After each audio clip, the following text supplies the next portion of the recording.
Hey folks, it's Joel Ellison with Pinnacle Gunsmithing. I have a question for you. Let's say you're Great Britain in the Second World War, and your standard service pistol is, say, a Webley 38, like this.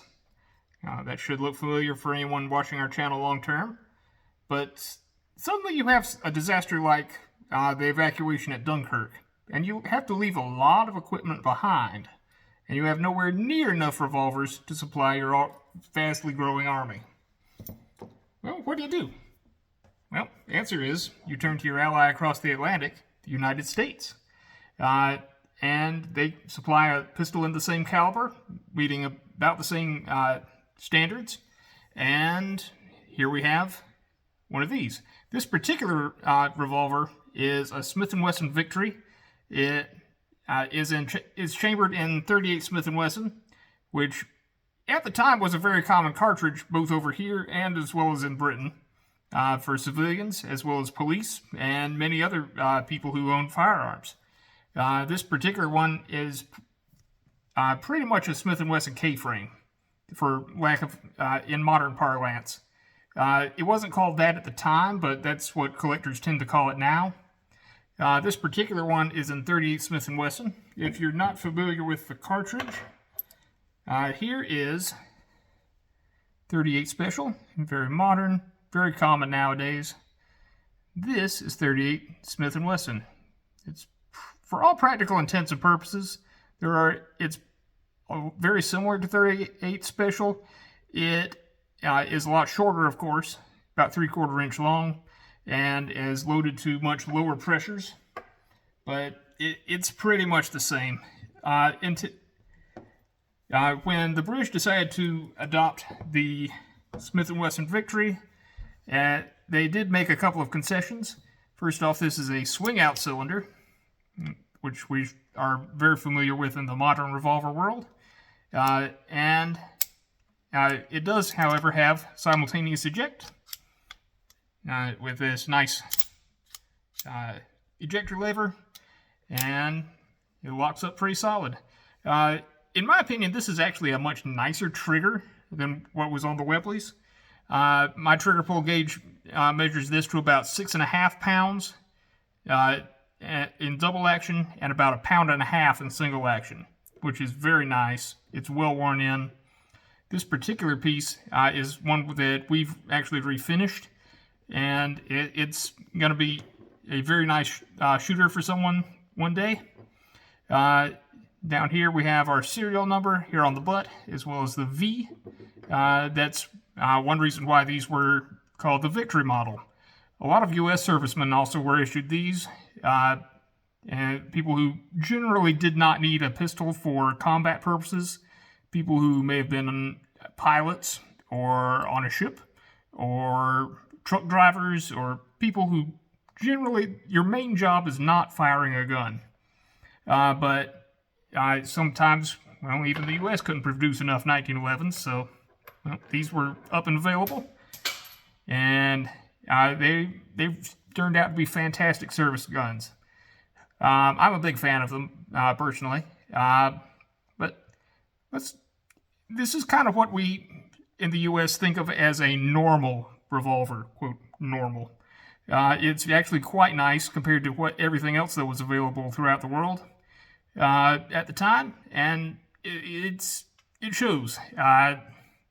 In any case, let's go ahead and get this apart, and I'll show you some of the insides of it. Stand by. Okay, first let's go over some markings. We have right here, it's a little faint and well worn, but we have the Smith & Wesson logo. We also have Made in USA stamped on the side here. On the barrel, we have .38 Smith & Wesson cartridge. I don't know if you can read that very well.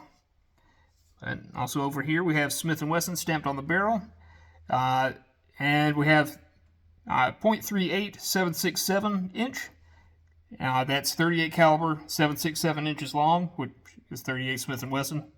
And 3.5 tons, which is the pressure specification for the cartridge. A lot of cartridges may be a lot lighter or a lot heavier, just depends. Oh, excuse me, there is a cat walking in front of the camera. All right, but over here we have our cylinder release. Just push that forward and the cylinder slides right open. Something especially pertinent to not do on older guns is to just slam the cylinder shut by inertia. I particularly like to push right here on the crane to push the cylinder closed. That way you're producing no torque on the crane whatsoever, because this part is rather thin and easily bent with a lot of weight hanging off it back here. In any case, please be kind to your old guns, otherwise you'll have to see someone like me, and I'm not cheap. In any case, we have just two regular wooden grips down here. These are not in the greatest condition in the world, but they're quite nice for what we have. I'm just grateful there's a grip at all, honestly. But once we undo that screw, we can take the other grip off. These are serial have a number on the inside, but it does not match this particular piece. That's okay. This is a shooter, not a collectible piece.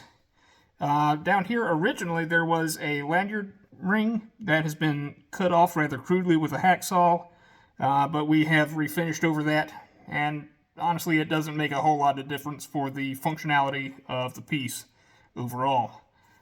I'm going to go ahead and get the side plate off, and we'll see how this gun works on the inside. Stand by. Actually, let me take you along on the process of taking off the side plate on these. This is something I see screwed up a number of times, and it's a little annoying because it's really not that hard to do. We have several little teeny tiny screws, and also a cat right beside my face here. That's okay, she's just helping out. And these two are pretty much identical and can interchange. We have a larger headed screw up here. Very similar threads, but not interchangeable. That just holds on the corner of the side plate. And I'll put that over here with our other screws. This particular screw is a little different. It's fitted to the frame.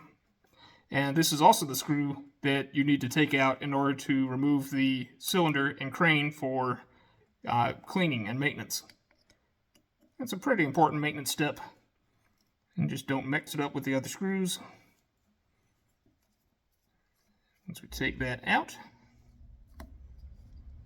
boop, and set that over on the other side, we can use our regular technique of using the back end of a hammer to strike the handle under the frame of the revolver under the grips.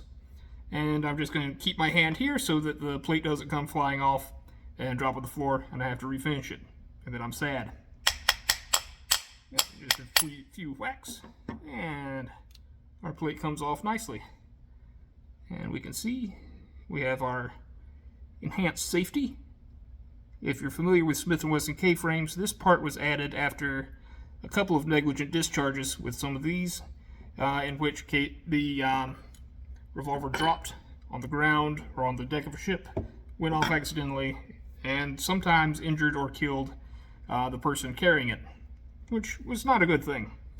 In any case, we have, you can see, the guts of the revolver. Our mainspring is has a lot of tension on it, and that is applied by this strain screw. The strain screw on these should always be run with the strain screw all the way in. Yes, you can get a slightly lighter trigger in double action by backing it out a little bit, but the people at Smith & Wesson are a whole lot smarter than you and me, so I think we should probably follow what exactly they did. In order to disassemble this a little bit more, we can use our screwdriver and take off some of that tension. And as I unscrew this, you can watch the mainspring just kind of go, it goes almost all the way flat when no tension is on it. Once you're to that point, you can slide the back of it off, and you can see teeny tiny little hooks on the end of this. That's what interacts with this little spur on the hammer, the thing I'm swiveling back and forth with my finger, and that's pretty much what provides all the impetus to the hammer. Once we have that off, we can see a few things inside. Right now I'm using my thumb to push the cylinder latch, and once I do that, you can see this piece slide all the way forward.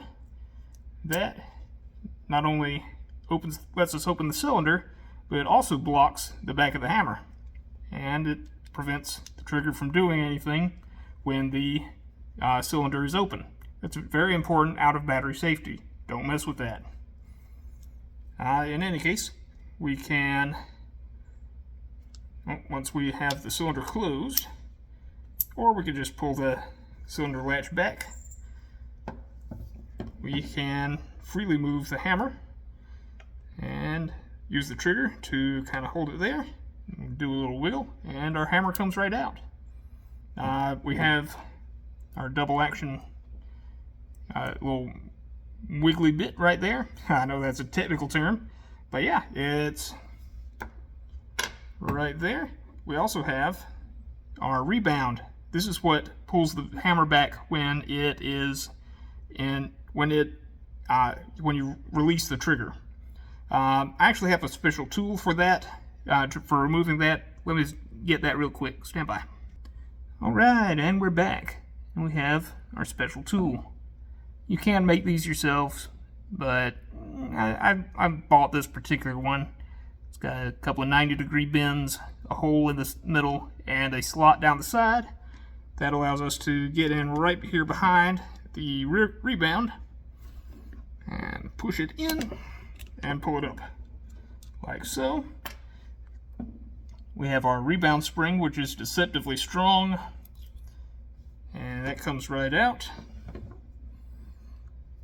I hope you're seeing the theme that a lot of these pieces are actually pretty easy to get in and out, and it just requires a little bit of skill.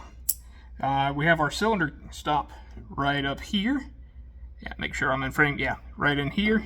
It's on a slot and its own little stud right there, and that's just what stops the cylinder as it goes around.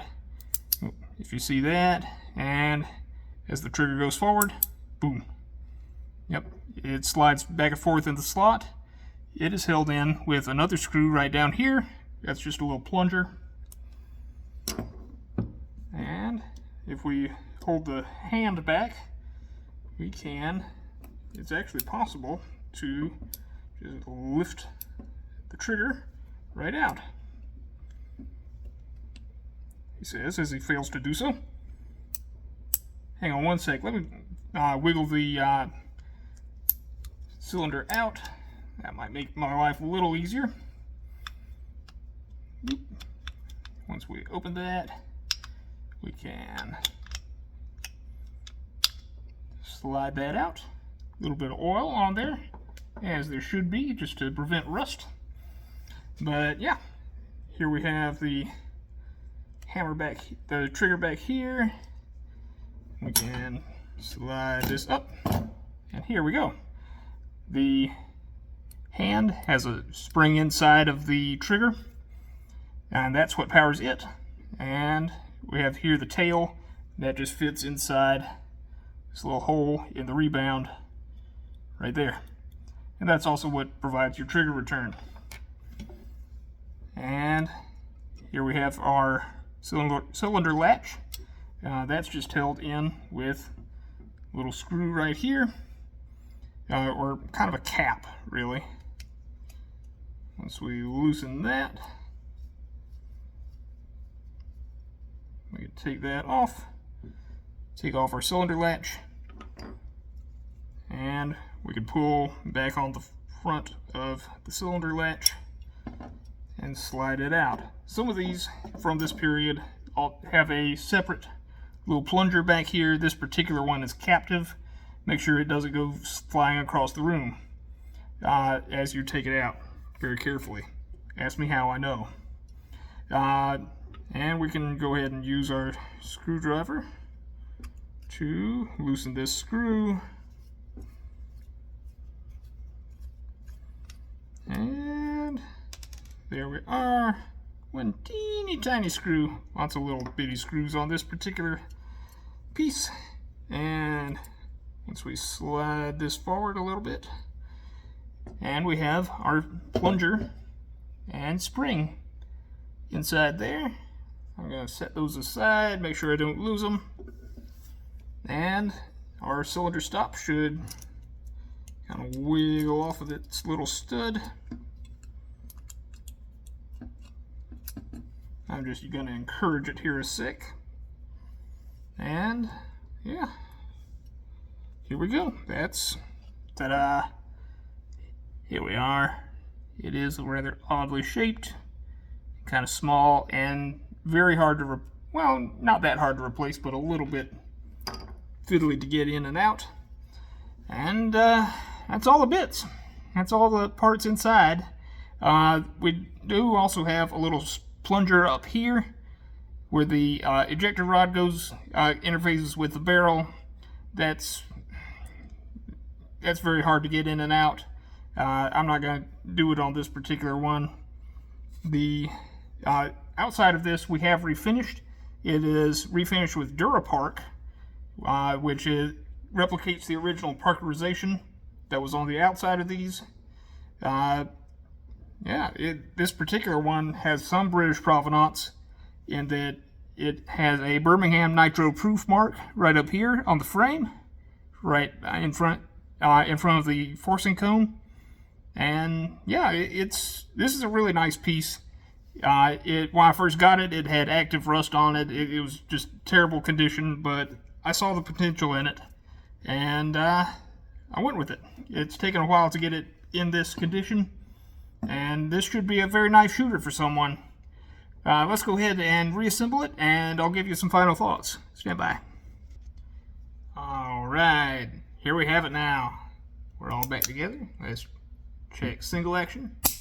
Oh, that's crisp. Double action. Oh, that's smooth. Alright, and let's flip her out. Make sure we're all sliding together very nicely. Oh, yes. Solid lockup. Very solid revolver. These were a fantastic choice. For if you had to pick a substitute standard, I don't think you could get any better than this. These were solid, rugged, reliable, and honestly, about the same size as their standard Webleys. And for the British, they did a fantastic job. They also served in numerous capacities over here in the States. And yeah, these were all-around wonderful revolvers, and they've remained so ever since. In any case, if you'd like to make this particular one yours, it's available for sale at the Greenville Gun Show. We'll have a table set up there. That will be January 18th and 19th, 2025. If you're watching this after that show, then, well, feel free to come by and see us and see what else we have in stock. In any case, this has been Joel Ellison, and this is Pinnacle Mountain Gunsmithing. Check us out at pinnaclemountaingunsmithing.com and make your appointment to see us today. We are open by appointment and or chance up here in beautiful upstate of South Carolina, and we'd love to help you out with any of your firearms related needs. In any case, feel free to comment, like, subscribe to see more of our videos. We'll see you soon. Bye.